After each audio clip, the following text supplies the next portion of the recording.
Kimcha guys, and welcome to my channel. My name is Dhruti and I'm originally from India. I made it a mission to explore more of the world, but in a slower, more focused manner.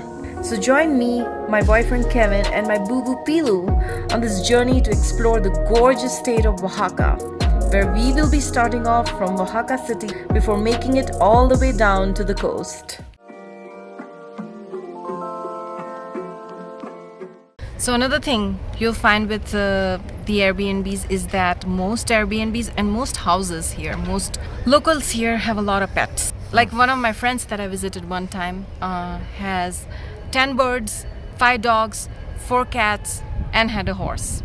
So it's not uncommon to see a lot of pets, and that means if you're gonna work remotely and take meetings, there will be some sounds. Be prepared. Yeah, there's all kinds of sounds. There are all kinds of vehicle sounds. There's all kind of kids playing sounds. It's a noisy place, but not in a bad way, actually. We got used to it. Except for the whistling. Oh, that kid. There was one kid. Tell them about it. God, he was whistling every 10 minutes. And in the same tune. It's funny. Another thing we notice is like you're walking down the street and out of nowhere you hear dogs barking at you and you're like, oh, okay. Then you look up on the roof and there's dogs on the roof barking at you like cats. We have seen dogs on roofs of people's houses so many times that we have lost count. Yeah, or if you're walking past a gate, they'll slam against the gate, start barking at you. It kind of scares you at night.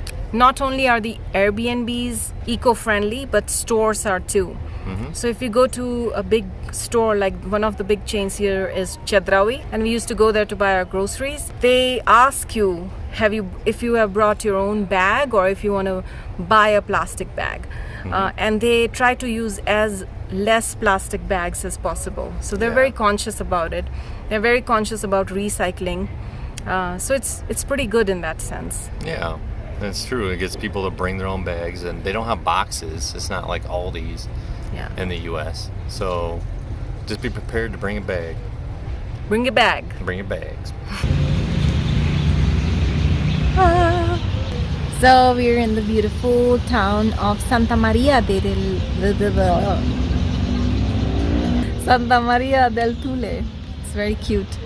And we had some street food, and that comes to one of our other points is that, as we mentioned, street food and mom and pop shops are amazing, but also you don't need to be scared about them because we till date haven't had any runs. Yeah, we probably ate now how many times? Maybe Countless 20? times. Even the ones where there haven't been big lines of people, basically. Even those foods we tried and we haven't had any issues in terms of health.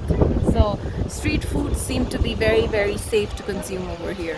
Yeah, and it's very good. Some of it will blow any of the restaurants away, and it's so cheap. Hey, buddy. Hi. Oh, baby. Oh. So one thing that we've noticed, we're talking about street food, is there's a lot of children that are working at these vendors. And As vendors. And it's kind of crazy because they look like they're like 12, 13 years old, and here they are hustling at a very young age. I mean, at the same time, it's look at these kids. They're getting out there and they're making money. They're supporting their family. They're doing the things that they need to do in order to get money and, put food on the table. And it's really, to me, it's heroic. It takes a lot of courage to do that. I know if I was 13 years old, what I was doing, I was fighting imaginary dragons and... You still do that? On occasion, not all the time. But yeah, every time, every once in a while that dragon needs to be slayed, and here I am, battling to the death. So, continuing on the topic of vendors, they also will walk the streets with microphones and noises coming from their vendor stands to grab people's attention to come out. It's almost like an ice cream truck that drives up and down the street with that music just playing in the background. Kids run out to buy ice cream. Think of it like that, but with grown-ups. And they have like these beats that get stuck in your head. There's one that sells like propane tanks, and it's like the moo. And it was like, has nothing to do with cows, and we're just like kind of baffled why there's a cow. But it's so catchy that every time you hear it, you start to have that song playing in your head. And we have no idea what that has to do with the product. Even with a language barrier, you would expect to understand the context, but in this case, we understand nothing. When you buy juices here, they're not very sweet. They're real authentic juices that they make in front of you. So whether it's pineapple, mango, whatever juice, papaya. Papaya juice. So good. You feel so fresh, and it's not very sweet at all. So that's another thing we love. So one thing I've noticed here is the alcohol. I don't know which way you're walking. It's very severely cheaper than anywhere in the U.S. Like, instead of paying like $7 a shot, most likely you'll pay like $2.50. I mean, you could get drunk easily because they have tequila, which is really good, mezcal. Of course, they got everything under the wind, vodka, gin. Roughly for a good bottle of tequila, you'll pay 300 pesos, which is about $15. You know, in the U.S., that's like $20 or $25 for a good thing of tequila. Well, you can pay less, but there's also expensive ones. Yeah. You can go higher, obviously. Oh yeah. Mm-hmm. So, but if you want to be economical, it seems like it's doable here. I'm again not a big alcohol drinker, so that's all I got to say on that. So another very interesting thing you find in Oaxaca is that a combination of bars and coffee shops all in one together. Like you see here, is coffee plus mezcal plus whatever else, you know. So if you want both, you can get it at the same place in many of the places in Oaxaca. It's my type of place. One of the other things that we really liked is also that Pilu, my cat, any wet food I've bought for him, he has liked it all, which is rare because in the US, when I buy him any wet food, he's very picky. There are some that he rejects completely and some he kind of eats and then gets over them. But here we have not seen him get over any of the wet food that we have gotten him. He has like chucked it down basically. So it's true with human food as much as it's true for pet food, that it's really high quality. Another thing we really like about Oaxaca, which is unusual, unusual for the US, is people dancing in restaurants. You know, there almost any restaurant you go to, there's people dancing. It's not like there are dedicated restaurants with a dance floor where you can dance. There's cafes, just normal restaurants, and if there's good music playing, people just get up and start dancing, and that's totally normal. Yeah, I mean, you even see that in the streets with those mariachi. Yes, when those bands going on, right in the middle of the street, they'll start dancing. People have fun. They enjoy the moment. So it's very refreshing to see that. A point is that when I was coming to Mexico for the first time, I was so naive and so stupid, basically.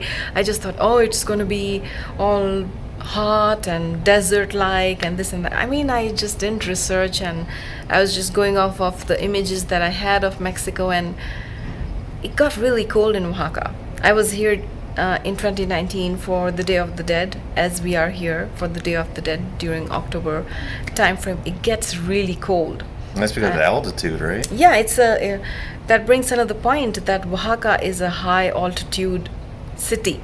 So be prepared that if you're going to come here for the Day of the Dead, bring a good coat, because it can get cold and it can get windy.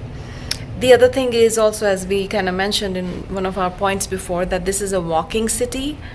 So, and it's high altitude. So you're going to lose some weight. And you're going to eat some healthier food. Yeah, and you'll be out of breath a lot, so be prepared for that.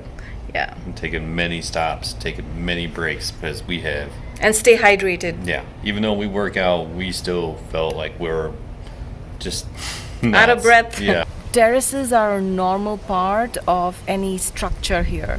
And that's why I presume there's a lot of rooftop bars, more than any place that I've been to.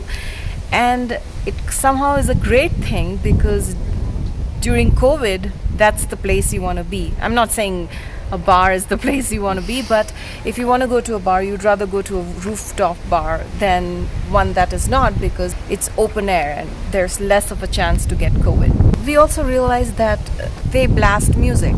Like, there is no concept of calling the cops if you're blasting music. Mm-hmm. It's your right to enjoy yourself. And that is kind of how it is in India as well. Like, if there is a celebration, you have all the right to celebrate and no one can tell you not to. Another very relatable thing that I found about Mexico as an Indian is that living with your family is a very normal thing. By that I mean living with your parents. Even after you're 18 years old, you're not kicked out of your house. Even if you're married, you have children, you live with your parents. And it's a very, very common thing to see in Mexico as well as India. And I really liked that. In India, you even have extended families living with you. So uncles and aunts. I don't know if that is true in Mexico, but at least in the Airbnbs that we stayed at, we saw that everyone was living together. And so grandparents and parents and kids, like, it was a very holistic view of a Mexican family. And it's not uncommon to walk around and see the whole family sitting together, having dinner, blasting music, having a great time. It's a very amazing thing to see.